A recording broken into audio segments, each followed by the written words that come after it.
ದಾವಣಗೆರೆ ದಕ್ಷಿಣ ವಿಧಾನಸಭಾ ಕ್ಷೇತ್ರದ ಉಪಚುನಾವಣೆಯ ಹಿನ್ನೆಲೆಯಲ್ಲಿ ಭಾರತೀಯ ಜನತಾ ಪಾರ್ಟಿ ಅಭ್ಯರ್ಥಿ ಶ್ರೀನಿವಾಸ ದಾಸಕರಿಯಪ್ಪ ಅವರ ಪರ ಭವ್ಯ ಶೋಭಾಯಾತ್ರೆ ಹಾಗೂ ನಾಮಪತ್ರ ಸಲ್ಲಿಕೆ ಕಾರ್ಯಕ್ರಮ ಅದ್ದೂರಿಯಾಗಿ ನಡೆಯಿತು. ನಗರದ ಹಳೆಪೇಟೆಯ ದುಗ್ಗಮ್ಮ ದೇವಸ್ಥಾನದಿಂದ ಆರಂಭವಾದ ಶೋಭಾಯಾತ್ರೆ ನಗರದ ಪ್ರಮುಖ ರಸ್ತೆಗಳ ಮೂಲಕ ಸಾಗುತ್ತಾ ಮಹಾನಗರ ಪಾಲಿಕೆ ಕಚೇರಿಗೆ ತಲುಪಿತು. ಮಾರ್ಗ ಮಧ್ಯೆ ಬಿಜೆಪಿ ಕಾರ್ಯಕರ್ತರು ಮತ್ತು ಸಾರ್ವಜನಿಕರು ಹೂವಿನ ಮಳೆ ಸುರಿಸಿ ಉತ್ಸಾಹಭರಿತ ಸ್ವಾಗತ ಕೋರಿದರು.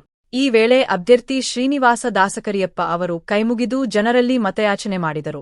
ಈ ಸಂದರ್ಭದಲ್ಲಿ ಮಾಜಿ ಮುಖ್ಯಮಂತ್ರಿ ಬಿಎಸ್ ಯಡಿಯೂರಪ್ಪ ಅವರು ಮಾತನಾಡಿ, ಶ್ರೀನಿವಾಸ ದಾಸಕರಿಯಪ್ಪ ಅವರನ್ನು ಭಾರೀ ಬಹುಮತದಿಂದ ಗೆಲ್ಲಿಸುವುದು ಕಾರ್ಯಕರ್ತರ ಜವಾಬ್ದಾರಿ. ಮನೆಮನೆಗೆ ತೆರಳಿ ಪಕ್ಷದ ಸಾಧನೆಗಳನ್ನು ತಿಳಿಸಿ ಮತಯಾಚನೆ ನಡೆಸಬೇಕು ಎಂದು ಕರೆ ನೀಡಿದರು. ಕ್ಷೇತ್ರದಲ್ಲಿ ಬಿಜೆಪಿ ಪರ ಉತ್ತಮ ವಾತಾವರಣ ಇದೆ ಎಂದು ಅವರು ವಿಶ್ವಾಸ ವ್ಯಕ್ತಪಡಿಸಿದರು. ಈ ವೇಳೆ ಎನ್ಎಲ್ಸಿ ರವಿ, ಮಾಜಿ ಕೇಂದ್ರ ಸಚಿವ ಎ. ನಾರಾಯಣಸ್ವಾಮಿ, ಮಾಜಿ ಸಂಸದ ಜಿಎನ್ ಸಿದ್ದೇಶ್ವರ, ವಿರೋಧ ಪಕ್ಷದ ಮುಖ್ಯ ಸಚೇತಕ ಎನ್. ರವಿಕುಮಾರ್ ಸೇರಿದಂತೆ ಹಲವಾರು ಪ್ರಮುಖ ನಾಯಕರು ಭಾಗವಹಿಸಿದ್ದರು. ಶೋಭಾಯಾತ್ರೆಯಲ್ಲಿ ಸಾವಿರಾರು ಸಂಖ್ಯೆಯಲ್ಲಿ ಪಕ್ಷದ ಕಾರ್ಯಕರ್ತರು ಪಾಲ್ಗೊಂಡು ಬಿಜೆಪಿ ಶಕ್ತಿ ಪ್ರದರ್ಶನ ಮಾಡಿದರು. ಒಟ್ಟಾರೆ ಈ ಕಾರ್ಯಕ್ರಮ ದಾವಣಗೆರೆ ದಕ್ಷಿಣ ಕ್ಷೇತ್ರದಲ್ಲಿ ಬಿಜೆಪಿ ಪರ ವಾತಾವರಣ ಗಟ್ಟಿಯಾಗಿರುವುದನ್ನು ತೋರಿಸಿತು.